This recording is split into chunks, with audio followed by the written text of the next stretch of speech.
Straight to Emily now with the press review. She's picked up on two long reads ahead of the 4-year anniversary tomorrow of the war in Ukraine. Emily, you wanted to draw attention to them.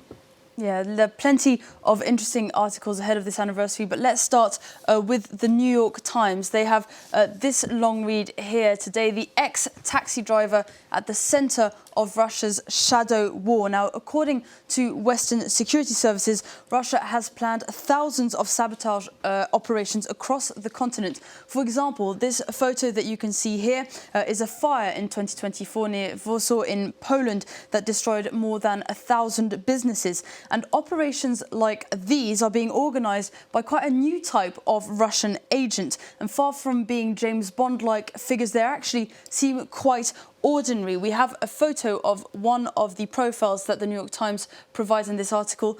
This man here, this is Alexei Kolozovsky. He's a 42-year-old taxi driver who was recruited by Russia and went on to plan dozens of other operations like the one you just saw.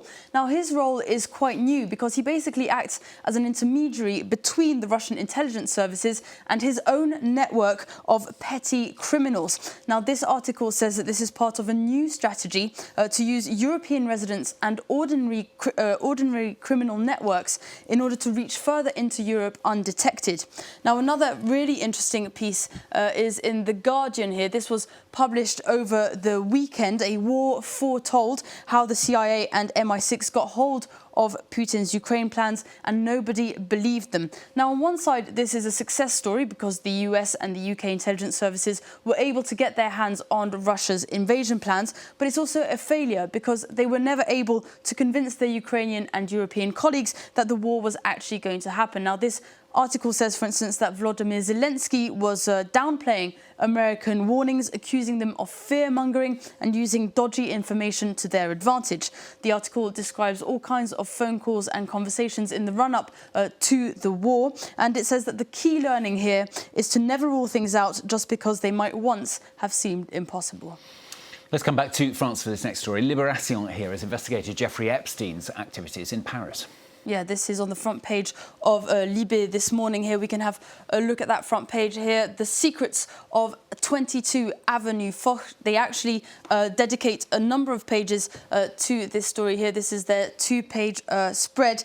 Libé looks into the 2019 report of the police investigation into Epstein's Paris flat. Now, Epstein supposedly made more than 170 trips to the French capital, and he used that flat to host parties, but also to schmooze the rich and famous. Now, there are also a number of photos taken from that 2019 report that we can have a look at here. These all come from that police investigation. As I said, it shows a hypersexualized decor, hundreds of photos of young women all over the flat. He even had erotic wallpaper in the hallway, apparently, as well as a bit of a passion for taxidermy. Let's go back to what's been our top story today. The Mexican army killing the leader of one of the country's most powerful drug cartels. What are the papers saying on this? Yes, well, there's not a lot of information out and about this El Mencho, but The Guardian is offering up a profile, an explainer of who he was here. Nemesio Oseguera Cervantes, a.k.a. El Mencho, was the co-founder and leader of the Jalisco New Generation Cartel, a powerful criminal organisation known for its aggressivity and violence. El Mencho served time in prison in the United States for drug trafficking before returning to Mexico, creating the Jalisco cartel. Now, apart from his violence, he's also known for his discretion, and this photo here is actually one of the only photos that we have of El Mencho. Winter Olympics 2026 came to an end yesterday. What are the papers saying? Well, the Italian papers are celebrating their edition of the Olympics. We can have a look at La Repubblica here. They're saying top marks for Italy. La Stampa, meanwhile, is talking about a games of prestige, or the magical games. Aujourd'hui en France is celebrating the French biathlon team here on their front page, which swooped up nearly all the medals that were available in biathlon, 13 in total. The New York Times, meanwhile, takes a look at the medals table. Now, we all know that Norway came top of that table with a whopping 18 gold medals, but there may be other ways of interpreting the medal table as well. Now, if you take a look at the medals per capita, for instance, Norway will still come first, but they'll be followed by Switzerland and then Austria. The New York Times also tries to divide them slightly differently by type of event. For instance, events on snow would still be taken by Norway, but on an ice rink, the Netherlands would have it.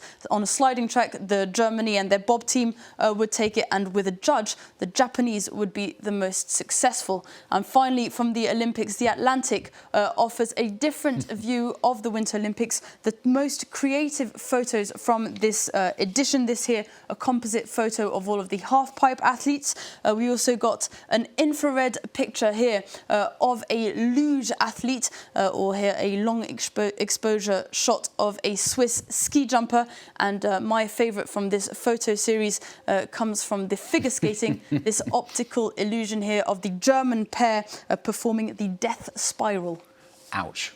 Finally, Emily's found us another competition to watch out for now that the Olympics are over. Yeah, now the Olympics are over, we have nothing else to watch. But if you'd like to branch out a little bit, turn over a new leaf, this is the competition you need to be looking out for. It's the 2026 European Tree of the Year competition. This is an ash tree here in Glasgow. It was submitted as the UK entry to the competition, but France's tree has also been very popular.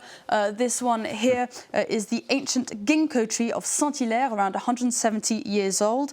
Slovakia's entry is also unbelievably beautiful. This one here is an old wild apple tree.